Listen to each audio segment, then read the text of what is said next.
Hello, welcome to my living room and welcome back to Dare to Air Fall 2022 edition. I'm so excited to be able to share some new fun aerial challenge moves with you today.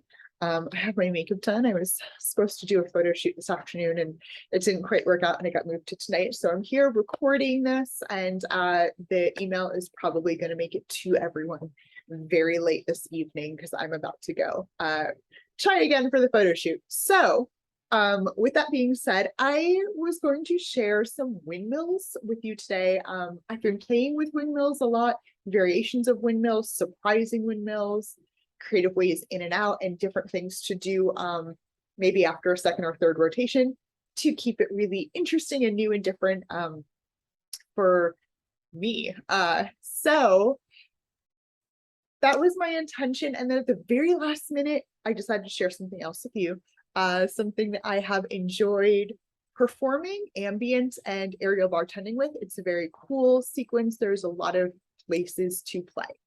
So let's jump into the screen share.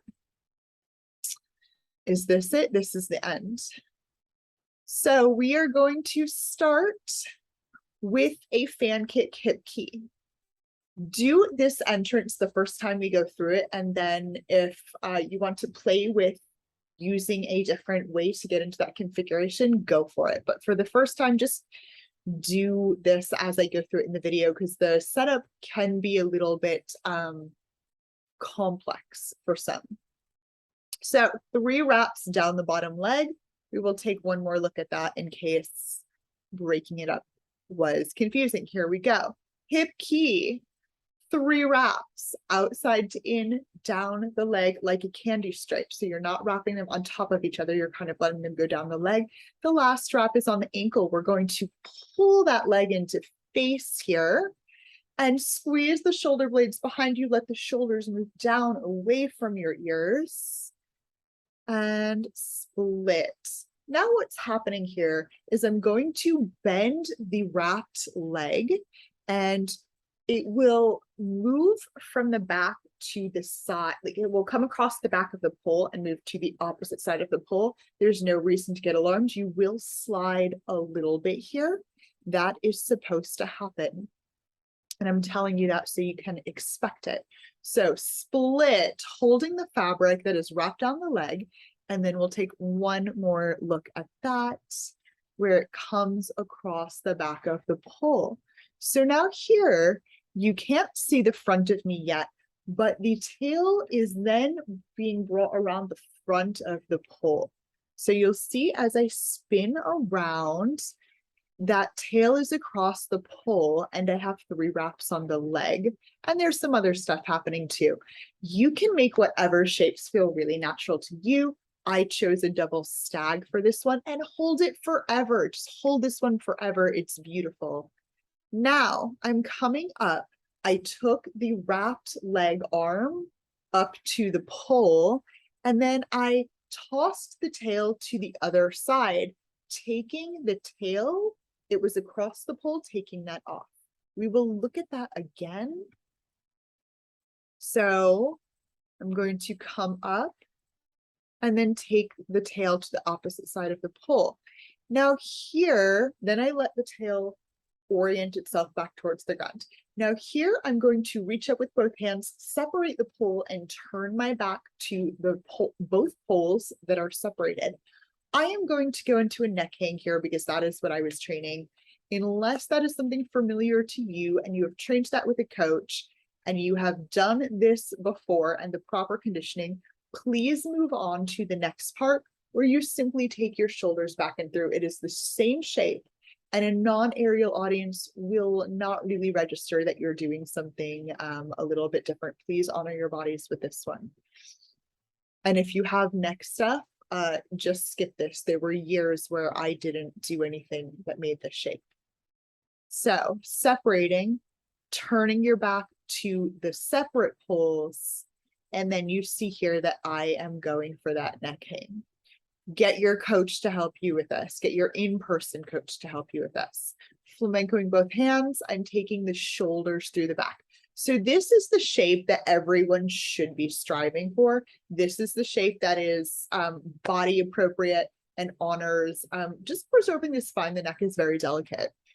So everyone try this one unless back bends are not good for you. And just skip the neck part unless that is really something that you have a good amount of experience with.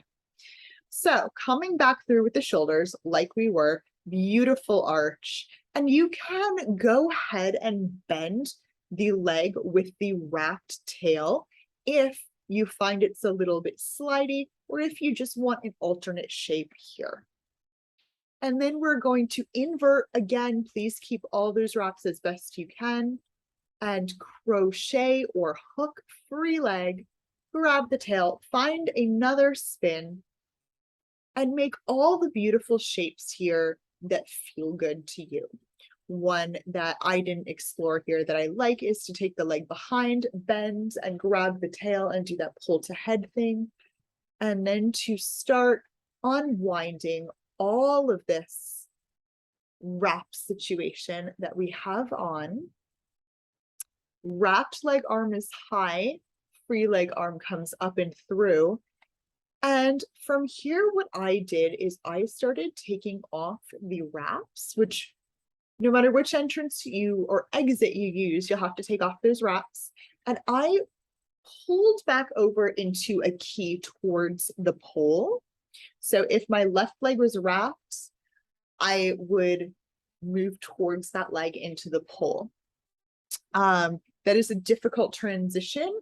So you may choose to unravel the leg, come to a neutral, and kind of let the fabric, we'll have one wrap, it'll slide down, and then you can pull your knees up to chest and re-grab for neutral, or simply invert from there. And you see I take that off, and then I am going to key over. You see me having trouble here. So this is not an easy transition. Yep, there we go. Okay, so recap real quick. We have hip key, 3 wraps outside to in around the bottom leg. We're going to hold after the 3rd wrap on the tail, bring the wrapped leg to chest or to in towards your face for a split, and then bending the wrapped knee, it will transverse across the back of the pole, and the tail is across the pole, which helps make this secure. And if you see, I have one hand on the tail right now, and the other hand is spinning me. Make your beautiful shapes here, coming up, taking the tail from across to the opposite side and letting the tail come towards the ground instead of over the shoulder. Turning my back towards the separated poles, we're going to take the shoulders right through instead of that neck hang for a pretty arch. You can bend the leg of that has the wraps on it to prevent sliding or make a different shape. This is your shape here. You're going to skip the last one. Invert, hook or crochet, more spinning, more shapes, more beautiful aerial fun. And then from here, the wrapped leg arm is going to reach up for the poles, and the free leg arm is going to kind of come through.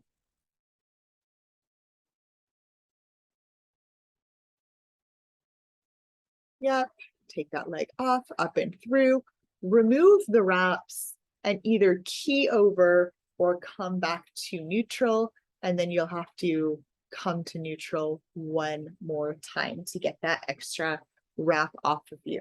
Now, having said this, this is a gorgeous and fun sequence. If you are a high-level fabric theory person, you will know that you can stack drops on top of this. I am not going to teach that today, but if you are at that level and you really understand the wrap and how it's holding you in and why it's holding you in and what each piece mean, obviously you have the skill set to play and discover and all of that. As always, have a second set of eyes on you and just make sure that you are training safely, beautifully, and having so much fun. I can't wait to see what you create with this sequence.